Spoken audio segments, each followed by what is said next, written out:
I got really nervous the other day when my husband, who never calls me out on anything, said, Felice, when you have a second, I really like to talk to you.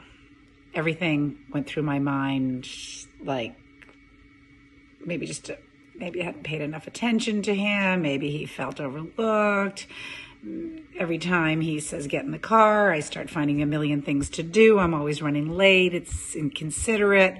I mean, it was like the best medicine for reviewing the imperfections in my behavior regarding our marriage. So I did get a little nervous, like being called into the teacher's office, and said, well, okay, I will be with you shortly. Can I just go to the bathroom first? And he's like, of course. My knees were like shaking just a little bit. I mean, there's nothing confrontational about my husband. So what could this be?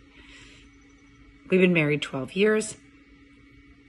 Nothing like this had ever been presented to me. Felice, can I talk to you? There's something I want to talk to you about. Okay. So I was presented with a reality. He had been listening to me speaking to a girlfriend. It wasn't eavesdropping. He just happened to be inside. The doors were open. The screens were closed, but you could obviously hear. And apparently, he said, I have been dropping the F-bomb numerous times. I was shocked. Really?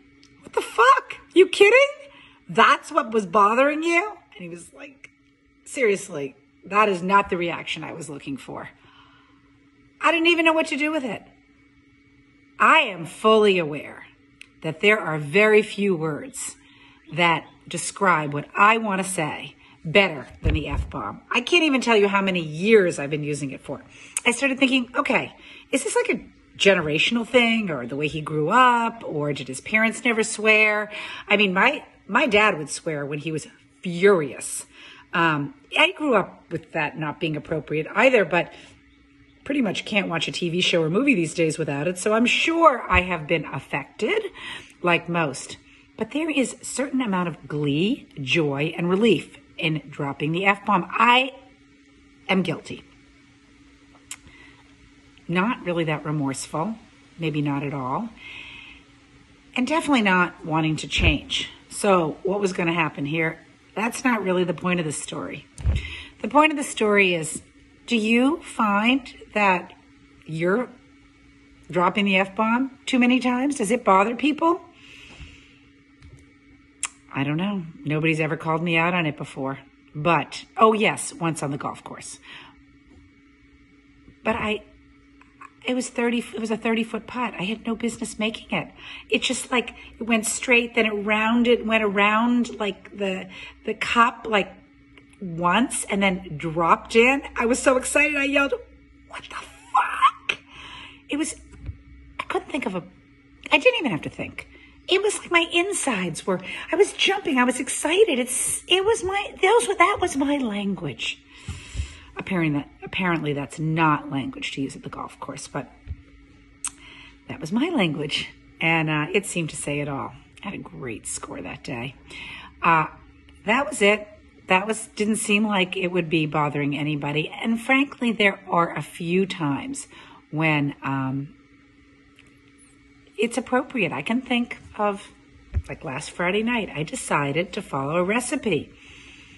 Already, that's a big deal already, because I don't really like following recipes, but I know that baking requires that you must follow proportions. So I made my very first challah. It was the Friday of a very important evening. My sister would be coming to visit, and I wanted to make something special.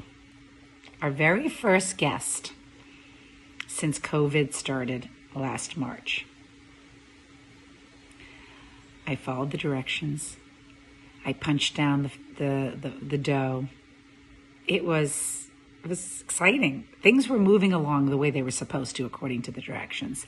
I braided that challah. I baked that challah. And when we went to eat that challah, after we had blessed it, It was full. It was doughy and yeasty. And it had taken me about 2 hours to make. So it deserved, after taking a bite, what the fuck? This is like the worst challah I have ever had. What went wrong? I think that was an appropriate response. Not one I had premeditated, just a response. I don't think I shocked anybody at the table. They also thought the challah was disgusting. Another time, I decided that I wanted to wear a pair of earrings that I liked a lot. They were sparkly with real stones. So I had to go find the jewelry bag that I had placed those earrings in. And I had no clue. I closed my eyes